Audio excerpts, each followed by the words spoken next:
So I told Carl nobody, no matter how famous their parents are, nobody is allowed to climb on the dinosaur. But of course, this went right in one ear. I love how he cares so much about stuff. If I squint, I can pretend he's Alan Alda. Oh, good. Another dinosaur story. One of those gonna become extinct. If I was a superhero who could fly and be invisible, that would be the best.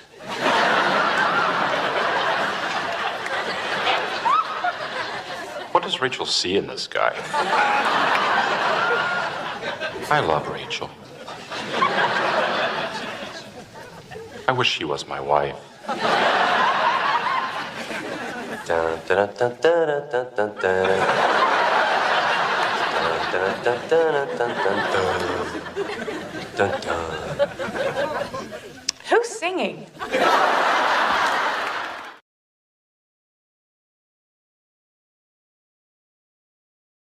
You ever feel like you're Joey, by the way?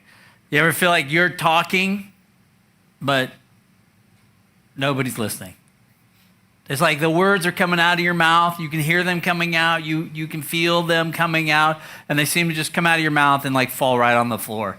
Like no one around you's paying attention. People are humming the theme song. What's that theme song even? Dun, dun, dun, dun.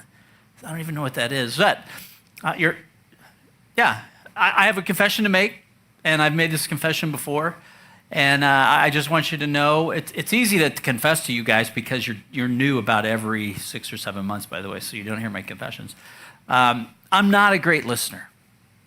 I have this bad habit of thinking I'm smarter than you.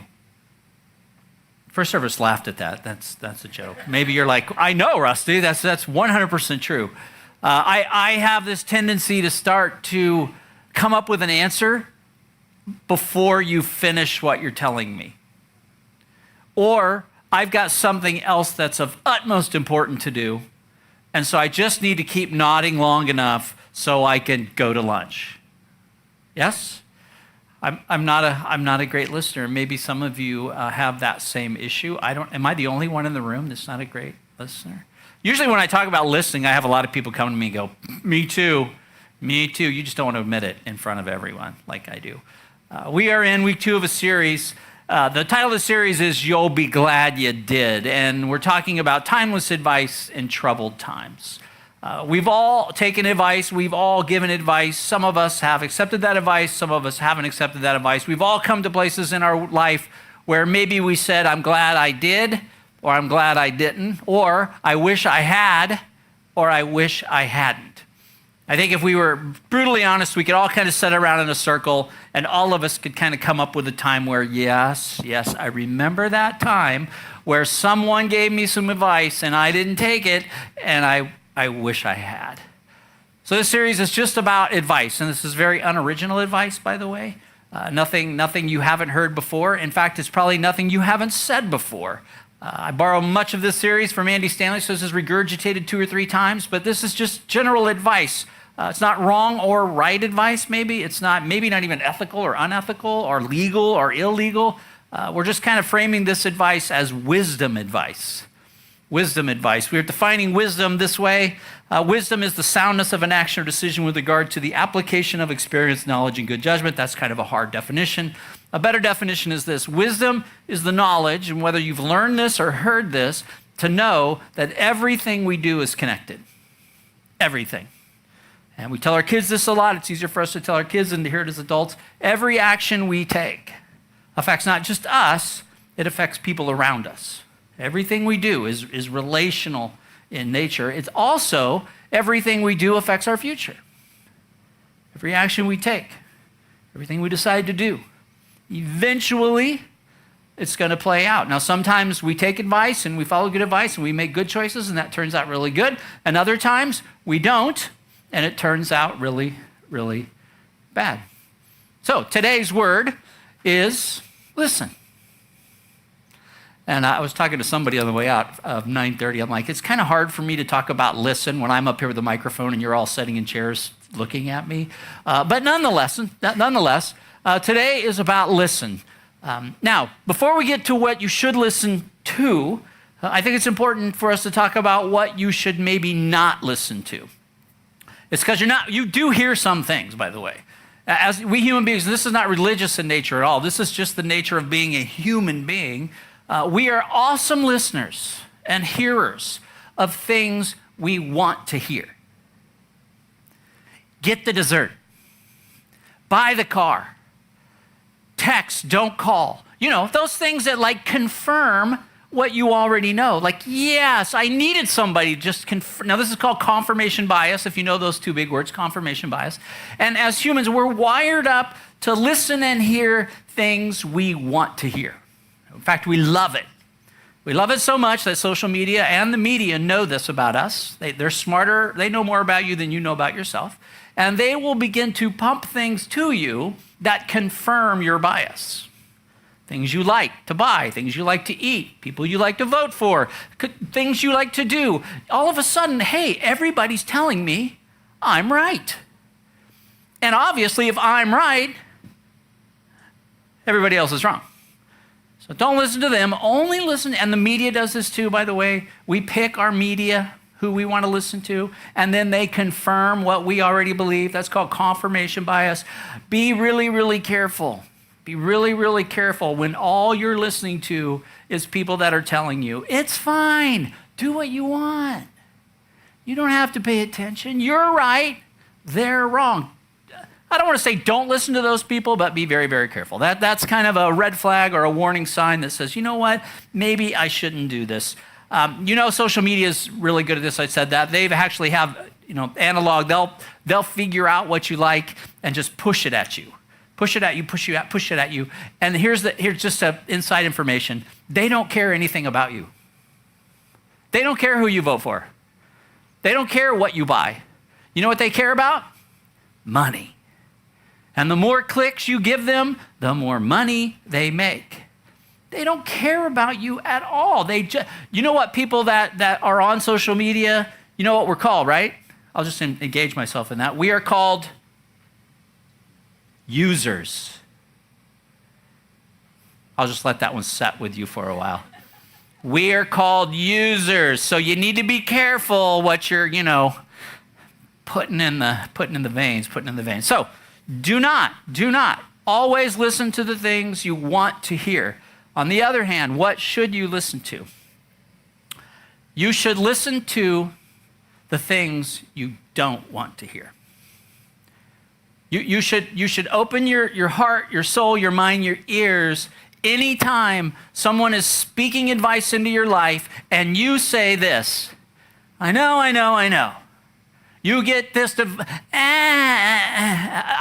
that's just like this, my own cringe moment, because I've seen myself do this 1,000 times. Somebody's speaking advice to me, giving me advice, and I go, I know, this is my first rodeo, I've been around the block. When you get to that point in your life, you need to uncross your arms, open your heart, your soul, your mind, your ears, and listen. Now, it's not normal for us to do that, but it could save you. It could save you from your greatest regret in life. And all you had to do was listen. Just listen. When we push back, when we shut people off, when we shut people down, when we put up our hands and say, we're planning a party for our greatest regret. Could be. Or somebody may be speaking something into your life and you listening, it may open your life up to something you never saw coming. Moments in time when we make decisions. We talked about this last week, to know that everything we do is connected. Everything we do, everything we say is connected to us and to others, and it opens up our future to what's happening next. It's all connected. And we as adults, we're great at telling other people, especially our kids, right? Get good grades. Why? Well, our kids like, I know. We're great at spewing that information out and giving that great advice. As adults, it's a little harder when it comes back at us. I love this quote, choices are the hinges of destiny. Choices are the hinges of destiny. Every choice we make opens up our future to either a positive future or a negative future. There is no choice we make that is made in a vacuum. That somehow it doesn't matter what I do right now, everything's going to be okay. Down the road, I'm going to be okay. And there are two topics above all other things that we are most, give us the most pushback. Anybody, 9:30, guess these topics, by the way. You want to guess the topics? Two topics, 9 o'clock, two topics. You know what they are? Just throw out a guess. I'll tell you if you're wrong. Number one is money. Don't tell me how to handle my money. Why? Just don't tell me, because I know what's best. Anybody know what the second one is? Everybody in the room who's married should know what the second one is. Relationships. These are not neutral topics. These two topics are connected directly to our hearts, our soul, our emotions. They are emotional topics. Anytime somebody's giving you advice about money or relationships, there is a tendency for we humans, especially we males in the room, I don't know why, I could throw myself under the bus, I guess, for us to go, I know. You know, and I guess for me, I don't want to appear like I don't know what I'm doing. When it comes to relationship advice, I don't want my wife to know I don't know what I'm doing. I don't want other people to know I may make bad choices. Those are the times where we need to stop and fold our arms and open our hearts, our souls, our minds, our ears, and then just be listened. Now, it's clear, nobody's taking notes. Maybe one person's taking notes. You don't have to take notes because we've all been there. I bet everyone in this room can name a time, especially around a child, if you have children, where you tried to get in front of someone. You knew this was going horribly wrong. And you gave them good advice. You stood right there in front of them and you told them, look, I can see this much clearer than you. You only see the greener grass and they're in love or whatever it is, and you're trying to help them navigate this and they refuse to listen. We've all been there. Yes? Now listen, you don't want to be on the receiving end of these 4 words, okay? And I have been, and it's no fun. You don't want to be down the road. You're meeting with that, you're having a conversation with that person again, and they say these 4 words to you. I told you so. I guess you did. I told you so. No, just all we have to do. You want to avoid that? Just listen. When you want to push back, when you don't want to listen, when they're wrong, I'm right. I know I'm smarter than you are. I know the answer to this. That's the time when we need to take a deep breath. Maybe we need to step back a little bit, unfold our arms, open our hearts, open our souls, open our ears, and just listen.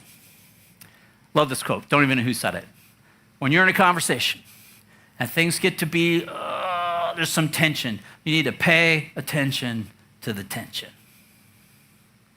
Because there's a warning light in your body that goes off when you need to listen. And it is flashing loud and clear, and it's bright, and it says this: don't listen. That's the time you need to listen. It's easy to figure out. You just have to push back against that human nature in us. And again, this is not Christian or religious or irreligious. This is just good advice. When that moment in your life comes where you want to push back and the tension's getting high because they're telling me how to spend my money, or they're telling me about my relationships and I really don't want to listen, that's when you need to listen. That's when I need to listen. And it's really a learned skill. It's a learned behavior. You would think it would be easy, but we've been fighting this battle since Genesis chapter 3, by the way. If you want to read that later on. The enemy, he says, hey. Did God really say not to eat from that tree in the garden? Look at it. Oh, yeah, it's beautiful. It looks, I bet it's good to eat. I bet it's good to eat too. Well, why don't you go ahead? Confirmation bias says just listen to what you want to hear. We need to listen to what we don't want to hear. Not always. I'm looking at Andrew and Melissa in the back there. Andrew sends me this text. I'm just going to throw you under the bus last week. I'm talking about listening. And you know what he sends me a text? You should always eat your greens. Because I don't like vegetables. And you know what I told him in return? I know. Yeah, so as adults, it's not always easy. Yes, I know I should eat healthy. But you know what? Steak and potatoes just is so good. And other people will go, yes, it is. Yes, it is. Listen. So how does this revolve around Scripture? Where does this fit in with God and spirituality? There was a guy in the Bible, his name was Solomon. He was King David. We all know who King David is. King David slit Goliath, knocked Goliath out. And he became king of Israel when he was 20 years old. So Solomon becomes king at 20 years old. 20-year-old male. I know what I was doing at 20 years old. I was not ready to be king of anything. Right? I mean, you're just wild and free, like you're bulletproof, and I'm just going to do whatever I want to do. I'm going to live life to the fullest. Solomon becomes king, and Solomon is billed as the wisest man in the Bible. And we find out that early on in his life, he sought the wisdom of God and he sought the wisdom of others. 1 Kings 3:7, he prays this: Lord my God, you have made your servant king in place of my father. And right there's the posture we should take whenever we're making a tough choice or whenever we feel ourselves pushing back. He says, you have made me king. My father David didn't make me king. I'm not all that. I didn't become king because I'm so good. God, you made me king. But I'm only a little child. And I don't know how to carry out my duties. What a picture of humility. What if instead we went, what if we just said, I don't know. I've never been married before. I don't know. I've never had kids before. I don't know. I've never had this job before. I don't know. I've never been in this situation before. I don't know. I've never led this before. I've never stepped into this before. I don't know. Just a picture of humility that I just don't have the answers. I'm just a little child. I'm just a little child, God. I just don't know. Your servant is here among the people you have chosen, a great people too numerous to count in number. So give your servant a discerning heart. He prays for discernment. He's like, God, I'm going to ask, and then I want, help me. Understand what is right and wrong. He says, to govern your people and distinguish between right and wrong, for who is able to govern this great nation of yours? Help me. Becomes king of Israel. He could have done whatever he wanted. The first place he went was to God, and he sought discernment, and he pushed back from saying, look at me, I'm king. A culture where that's who we want. I'm king, look at me, I'm the GOAT. That's what we all want to be. I want to be the greatest of all time. Solomon says, no, I don't really know what I'm doing. I don't know how to figure this out. We find out how God answered his prayer in 1 Kings 4:29. God gave Solomon wisdom and great insight and a breadth of understanding as measureless as the sand on the seashore. Solomon's wisdom was greater than all the wisdom of the people of the East, greater than all the wisdom of Egypt, and his fame spread to all the surrounding nations. People, kings, queens, leaders, the smartest people in the world all came to Solomon seeking one thing: wisdom. Solomon, could you give us wisdom? Maybe you've heard that water always follows the path of least resistance. Heard that? So the running water will always follow the path of least resistance. Wisdom is the same way. It will follow the path of least resistance. The less you resist it, the more you will have. The more you resist it, the less you will have. That's why it's wise to seek counsel from others. In Proverbs 9:9, instruct the wise and they will be wiser still. Teach the righteous and they will add to their learning. A learner is a wise person. The wisest people I know are people that are ongoing learners. They're reading books. They're listening to other people. And there is a plethora of information now to listen to other people, speak into your life and help you make decisions. And maybe, but don't follow that confirmation bias piece. Don't just listen to the people that confirm you know what is right. Maybe you need to listen to the people you're pushing back against so hard. Open up, wait, maybe they have something to say to you. Maybe they have some wisdom to speak into your life. It's not easy, but it's super, super wise. The wisest people in the world, the wisest people I know are people that seek advice from others. Maybe today you're trying to make a decision, a big decision, a huge decision. You don't know what to do. And maybe the only advice you've sought out is people that confirm what you already believe, you already know. I would give you this piece of advice today. Seek out someone on the outside that can see crystal clear and give you good advice. Let them speak into your life. All you have to do is listen. What's it going to cost you? Just listen to what they have to say. It's wise. It's wise to listen. The last few years, I've I've been on this leadership journey, and I go on these in and out. And about 3 years ago, it was coming right out of the pandemic. I was reading a lot of books on leadership. I was trying to figure out, who am I as a leader? This is interesting. I'm in my late 50s at that time, and I'm like, I guess I finally took a humility like Solomon there for a minute, and I told God, I don't know what I'm doing still. You would think I would know what I'm doing. I don't know what I'm doing. I started reading books, and I read a book called What Got You Here Won't Get You There. Can't remember the author. Couldn't even remember the name of the book in the first service. What Got You Here Won't Get You There. And this author would go into Fortune 500 companies, so some of the wealthiest businesses in the world, and he would help the leader of these companies, like the CEO or the owner, he would help them unpack their leadership skills. And the way he did it he would interview everyone they knew, everyone, employees, board members, family members, and then he would list their weakest attributes, and that's where he would start. So he would come up with like the 2 weakest attributes of a leader, and he would say, this is where you need to start. And at the end of this book, you could take kind of a survey of your own leadership abilities. And it was, a few pages long. And before, I'd already read the book, and I was taking this, and I'm like, I already know. In fact, he said, if you don't know what your weakest attribute is, just ask someone. Ask someone you trust. They'll tell you. They'll like split it. And I knew it already. I knew it. And so I took the thing, and I'm like, yeah, my weakest ability as a leader is I'm a horrible listener. I am a horrible listener. Again, I want to cut people off. I want to, manipulate conversations. I want to throw up my hands and say, I know. And I knew I had to get better. And so I started working a process, reading books. I was listening to others. I was working with our staff, and I was trying to be a better leader. And some of that went well, and some of that didn't go so well. And eventually, 2 years ago, about this time 2 years ago, I went out and hired a coach. So I paid somebody to talk to me and for me to listen. So it was like a counselor. He was a coach. He was a leadership coach or a counselor. And let me just say right now, this is great advice, by the way. And if you take it, you'll be glad you did. A great counselor or a great coach will give you good advice. A good one, not a great one. A good one will give you good advice. A great coach or a great counselor, this is good advice, by the way, I'm telling you right now, will ask you questions you don't want to answer or you don't know how to answer. And they will continue to ask you those questions until you get the answer. I'm going to say that again for you. A great coach, a great counselor, if you're paying them, you better listen first of all. A great one will ask you questions you don't want to answer, and I've been there, or you don't know how to answer. And they will continue to ask you those questions until you get the answer. Because you're listening.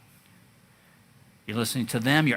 And I didn't know how to answer some questions that Dave, my coach, gave me. And so I began, you know what I did? I went and I started to ask other people, hey, I don't know that. Can you help me? Can you help me? I started reading more books. I'm like diving into this. It took a tremendous amount of work until I finally got to a point where I had the answer.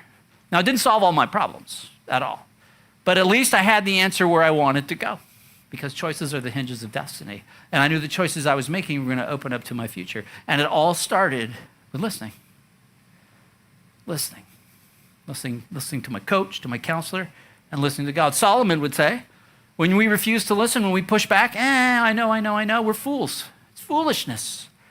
Last week we ended with the Sermon on the Mount when Jesus gives the parable of the wise man who builds his house upon the rock, and the rains came and the winds beat, and it did not fall, but the foolish man builds his house upon the sand, right in the middle of a dry wash. And the monsoons came, and boom, your house. And the house there represents your life. Where are you building your life? The wise man on the rock, the foolish man on the sand. Proverbs 12:15, the ways of a fool seems right to them. Tell me more about how right I am. I hear that crystal clear. Tell me more. The ways of a fool seem right to them, but the wise listen to advice. Most of the time, advice we don't want to hear, because that's when you need to listen, when you don't want to hear. So, is there something you are planning to do right now? A decision you're planning to make, and you don't want anybody else to know about it? You could be planning your greatest regret. Is there a decision you need to make and you don't want to talk to anybody? You don't want to get any advice. You don't want to hear from anybody and you keep saying, I know. You need to find somebody to speak into your life, someone you can trust. And then you need to uncross your arms, step back, open your heart, your soul, your mind, and your ears, and listen. Listen. Proverbs 19:20, listen to the advice and accept discipline. And in the end, you will be counted among the wise. Listen to advice and accept discipline. And in the end, you'll be counted among the wise. Discipline there is correction. So if somebody's giving you advice and they're saying, this is my advice to you, and then you accept the correction and you make a different choice or you go a different direction, you will be counted among the wise. When you accept correction from others and advice from others, it makes you the smartest person in the room. You will be counted among the wise. And all you have to do is listen and accept discipline and take correction. Over the last couple of years, I've been able to put some people in my life that are super smart, super talented, have so much good advice. Our board, there's 5 people on our board. They were all here. I know Carla's still here. Carla's not here. Jessica's here. Jessica's up front. Timmy's in the back. Carla Hyde, Ben Owens. Who am I leaving out? Oh, Reed Martin. Is Reed here? 5 people that have just come into my life over the last year and a half. And I have worked harder than anything else, and it hasn't always been this way, by the way, and I even still struggle with this, just to listen to them and accept wise counsel from them, accept discernment from them. And over time, you know what it makes me? The smartest guy in the room. So if you think I'm the smartest person in this room, you're absolutely wrong. I'm not. It's the people in my life that speak into my life, and I allow them to speak in my life, and I want to continue to give them margin to speak in my life, and I want to take correction when I need it. You know, I think one of the best things I do, if I can do it, is if somebody's giving me correction and I hear myself saying, I know, is to circle back and say, I don't know what I'm doing. I'm sorry. Can you give me some more? You know, I'm learning, and I haven't always been this way. I'm learning. The best thing I can do is look somebody in the eye and say, tell me the truth. Give it to me. And sometimes it hurts my feelings, because sometimes the truth will hurt your feelings. Because, I want to claim smartest guy in the room. And sometimes, I don't know what to do with that. And even when I get the information, I'm not sure what to do with that. But that's wisdom. It's listening. It's open to correction. It's hearing. And Solomon says, if you don't listen, you're foolish. If you do listen and you take correction, you're going to be the smartest person you know, because you're open to everyone else. Extraordinary leaders don't always give advice. Most of the time they accept it. Extraordinary leaders. And I follow a lot of great leaders. I love to read leadership books. I love to read these people that have just achieved greatness. And many times in their books, they'll have whole chapters or whole sections on the people around them. They don't even talk about themselves. The reason I'm here is because of these people, the people that I've allowed to speak into my life. 4 things. This is from Andy Stanley. I love these 4 things. 4 things about great advice about listening. Number 1, avoid the genetic fallacy. Avoid the genetic fallacy. It's a mistake to discount advice based on the source of the information. Don't discount the advice. If you're looking for marriage advice and someone who's been divorced wants to give you advice, don't discount that just because they may have a lot of wisdom because of what they've already been through. So don't discount where the advice is coming just because of who it's coming from. Does that make sense? So sometimes the person that you would least think could give you good advice will be the person that's going to give it to you. Number 2, don't expect success in one area to make you an expert in all areas. This is good. Don't expect a person who's, they're a CEO at a business or whatever, they've worked their way up. They may not have the best financial advice for you. They may, by the way. But don't just expect just because they've gotten to this place, they know it all. I look at that as even a pastor sometimes. Just because I'm a pastor doesn't mean I always have the greatest advice. I may tell you, especially when it comes to like marriage counseling stuff, I know a lot, but I know what I know. It's much wiser for you to seek out better help Financially, same way. I know what I know, but it's probably much wiser for you to seek out somebody else. So don't confuse experience, or number 3, don't confuse experience with insight. Just because somebody's not their first rodeo, been around the block, just because they have experience doesn't mean they have insight. Seek out people who have experience with insight. They've put good people in their life. They've made tough decisions, and the other people have helped them. So experience with insight, not just experience. And then last one, and you're going to know this one. You're going to know this one really well by the end of the series. Listen for these words coming out of your mouth. I know, I know, I know. When those words come out of your mouth and you feel a little tension, pay attention to the tension. When you're like, that's the time you need to take a deep breath, maybe take a time out, Relax your shoulders a little bit. Open up your heart, your soul, your ears, and listen. Listen. We spent about 5 weeks talking about prayer last month. We talked about prayer a lot. Prayer many times is listening to God. Just listening to God. God, give me good direction. Help me make this decision. And I believe God gives us great decision. Unfortunately, a lot of times we're looking for confirmation bias from God. Like, I know what I need to do. I know what I want to do. I know what I want to do, and we're waiting for God to confirm that to us. And people go, I just don't hear from God. He's not speaking to me. He's like quiet. Well, because you want confirmation, and what God maybe is wanting to speak into your life is no. Prayer is this time of actively listening to God, and then putting other people around you that can speak wise advice into your life. Sometimes it takes time. Many times it takes time. It takes a lot of people in us, but we can start right here. We can start right here by just opening up our hearts and our souls and our ears and listen. Listen. James, the brother of Jesus, gives us this great advice in James 1. Be quick to listen, slow to speak. You'll be glad you did. You'll be glad you did. I'm going to invite you to stand with me this morning as we take communion. As we celebrate the Lord's Supper, Jesus says, when you take this, when you do this, remember me. I think Jesus was a great listener. We count him as kind of the wisest, he's the Son of God. He's God in the flesh. He's God incarnate. But he often asked a lot of questions. He would often encounter people, and he would ask questions, and he would sit with them and wait for them to answer. And he would listen to them.